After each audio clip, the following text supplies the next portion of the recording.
My name is Michael Zaremba. I'm one of the co-founders here at Floathouse, which was started with myself and my brother, and we opened in May of 2013.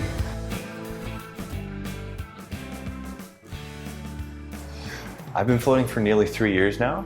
So my brother and I first just heard about it randomly, just online, kind of surfing around YouTube, and went and tried it one time, and he as well tried it one time, and then after that first float each, we decided to buy our own tank.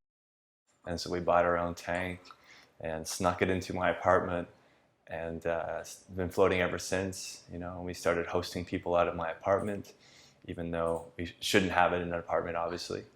And then started trying to figure out how we could create something like Floathouse.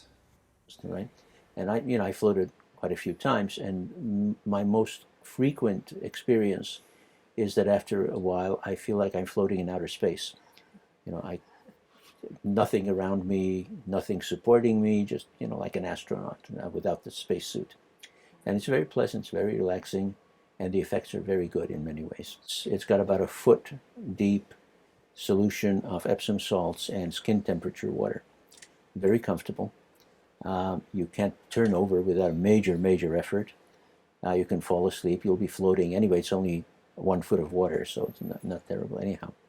But because the water is skin temperature, you quickly lose the sensation of where your skin is and where the water is. You're just kind of floating, and it's completely dark.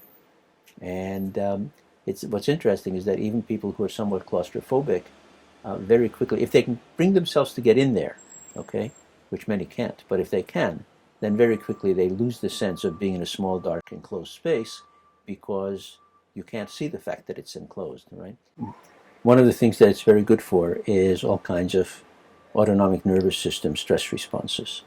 So, for example, we've done studies on chronic insomnia that didn't have a physiological cause. It's a psychologically caused insomnia.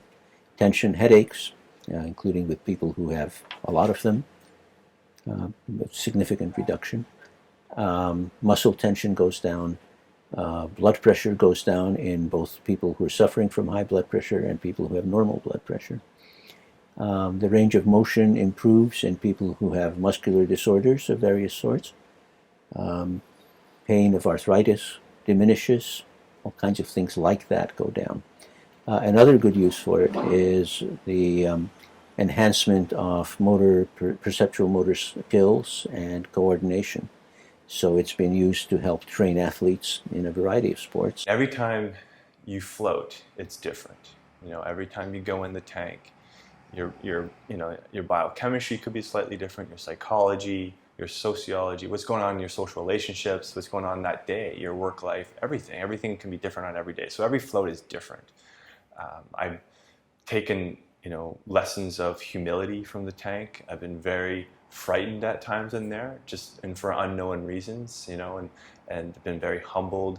I've felt a lot of love in there. People, like some different physical sensations, whether initially they feel like they're spinning or tilting, and those are very beginner type sensations that I just attribute to like your inner ears kind of trying to get an orientation of your surroundings. But beyond that, you get people saying different things about how they felt like they've left their body or had a separation from their body, and just created some space, and maybe had a different acute relationship with their thoughts. When you're in the tank, you're very isolated with your mind and your thinking, and your whatever's going on in your mind and your brain is kind of right in your face, and it's right there, and there's nothing else. And that it really can show you a lot about what you're habitually thinking about and stuff like that. So when you can create this space, and I've heard that from different people, and people say it in different ways of how like I completely left my body, or I always felt like I was just above it. So you get those types of commonalities. People just obviously commonalities of deep relaxation and just a sense of inner peace. And came and tried it out for the first time, and then just was absolutely blown away at the experience I had of struggling with meditation for many years, having incredible ADHD and not being able to focus and get calm and get centered like I like to. It would always take like a physical sport like snowboarding or martial arts to get me into a flow state. And the moment I went into a float tank, within minutes, I just got into that flow state. It was just peaceful and calm, and I came out feeling insanely refreshed. I was like, wow, that was the best meditation, the best whatever it was in the experience. It was really hard to put words on too. And like the one thing I love about working here, and another reason why I kind of like working here is like such a good thing for me and experiencing, is when people come out, it's so interesting to see what they experienced, and like there's always a smile on someone's face, and like just listening to what they have to say about what they felt within it. And even though I've noticed that so many people have so many different experiences, they all seem to be rooted in a similar kind of process. I've been a seeker for most of my life, so exploring things like meditation and shamanic traditions. Once I learned about sensory deprivation tanks and flotation tanks, this was a natural progression for me. So I wanted to be working with people who had a meaningful approach to awareness and consciousness building.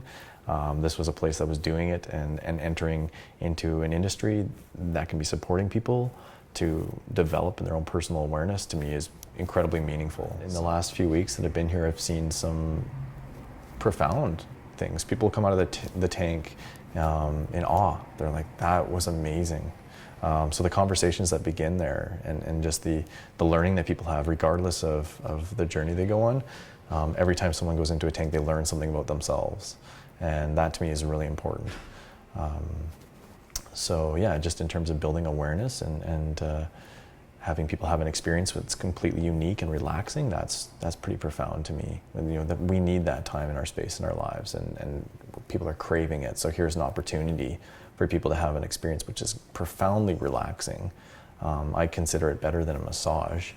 And at the same time, they're able to look within and learn something about themselves and take that awareness into the world. So I get to see people every day that have some kind of awakening or semi-awakening experience, and that produces calm in their lives, and they can take that and share that with other people. So every day is a little mini miracle. Yeah, my biggest thing that I want to take from this is know that we created another avenue for people to use to explore their inner world, explore their consciousness, get introspective with themselves, to learn more about themselves and the world they live in, and to, create an open-mindedness that can permeate everything in their lives, to make more open people, to make healthier people. And floating is one way to do that. There's lots of other ways, but floating is a very unique and very powerful way for some people to accomplish whatever they need to accomplish. It's so open and vast, and we're just so excited to have done what we've done and to continue to grow as well, and see everyone enjoy what we've enjoyed and bringing it forward.